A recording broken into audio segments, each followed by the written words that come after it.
The 20th anniversary of bilateral relations between Israel and Poland was marked this week with a conference sponsored by the Israel Council on Foreign Relations.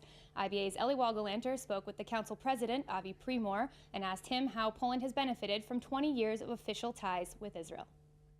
Well, for Poland, it's very important, just like it was at a certain point important for Germany to have good relations with Israel in order to rebuild its image and the status of a country that was suffered naturally more than any other country, maybe in Eastern Europe, under German occupation, but still was connected with the Holocaust in various ways, and it certainly hurt their image very much, and afterwards the communist dictatorship. Having good relations with Israel is good for the image of a democratic country that wants to be part of the Western civilization. Whether this is so or not, anyway, they believe in it, and the Germans believed in it as well, and hence the interest.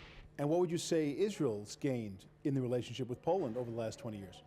Look, Poland is an important country. It's the most important country among the former Soviet countries of Eastern Europe. They have 40 million inhabitants. Compare it with the Czech Republic, 10 million, Hungary, 10 million, and so on. So it's an important, and it makes enormous progress in development, in its economy, and its international relations. Beyond that, it's an important member today of the European community, and the European community is essential for Israel. So having a good friend within the European community carries weight in favor of Israel within this framework. But Poland is only one out of 27 countries in the EU. How much effect can it have?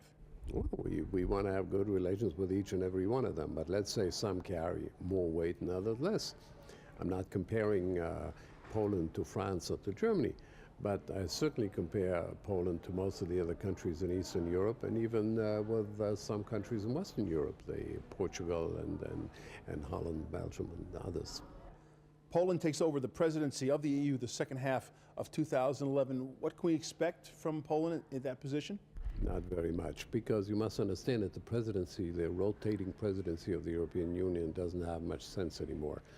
Since the Lisbon agreements, the Lisbon treaties, there is a permanent presidency of the European Union, and there is a permanent foreign ministry of the European Union, and the rotating presidency has lost an influence and weight, and it's more of a ritual. So there's much to expect. But, you know, somebody who runs a show can still put us our interest on top of the list instead of on the bottom of the list.